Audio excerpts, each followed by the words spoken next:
Gue lumayan kaget ya, serius. Banyak banget orang yang nggak tahu kalau misalkan Kris ya, yang biasa kalian scan di warung itu buat beli gorengan, itu merupakan proyek digital nasional yang bikin Donald Trump ketar-ketir.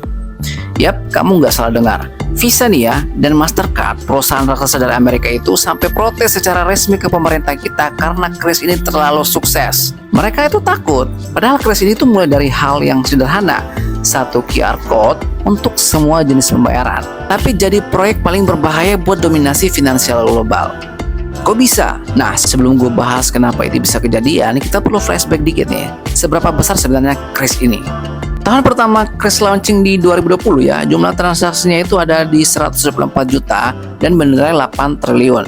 Tapi di 2024 itu naik di 6,24 miliar transaksi dengan nilai 659 triliun. Kamu bayangin saja, itu naiknya lebih dari 1000% setiap tahunnya.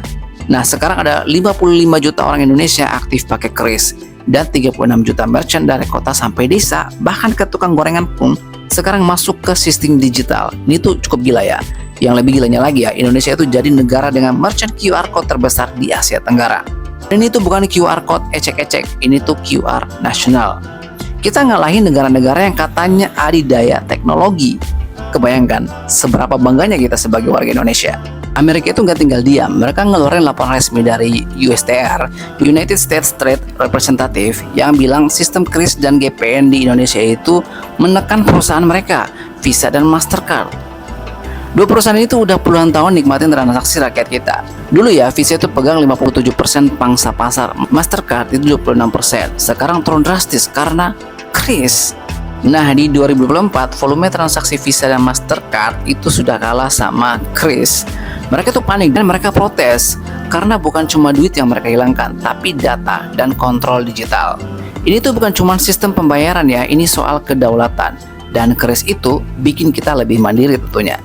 Kris itu bukan proyek tiba-tiba, ini tuh bagian dari visi besar Bank Indonesia, Sistem Pembayaran Indonesia 2025. Di 2019, BI sadar kalau misalkan QR code itu terlalu banyak.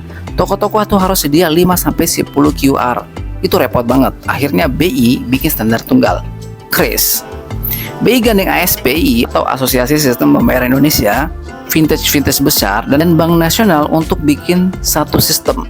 Dan yang paling keren, Kris itu pakai standar internasional IMF, artinya bisa kompatibel secara global. Nah, 17 Agustus 2019, Kris resmi diluncurin. Semua pemain industri diajak dari GoPay, OVO, Dana, ShopeePay, sampai mobile banking kayak BCA, Mandiri, BRI, dan lainnya. Prinsipnya gotong royong tentunya. Kalau proyeknya sukses, biasanya dua hal terjadi. Yang pertama, banyak politikus yang pengen ngaku-ngaku ini kerjaan dia. Yang kedua, mulai muncul politisasi, dan ini yang paling berbahaya sebenarnya. Kris itu udah jadi bukti bahwa kita itu bisa mandiri, tapi dibalik semua kesuksesan itu ada ancaman. Jangan sampai proyek ini dijadikan alat politik dan jangan sampai dikorup.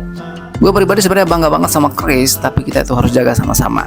Karena proyek ini bukan cuma teknologi, tapi soal kedaulatan, efisiensi, dan masa depan ekonomi digital Indonesia.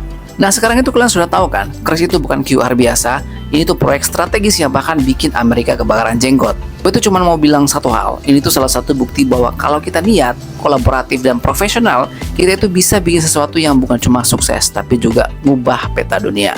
Like video ini kalau misalkan kamu bangga sama Kris dan share ke teman-teman kalian yang masih belum tahu kalau misalkan kita punya proyek sehebat ini. Sampai jumpa di video selanjutnya.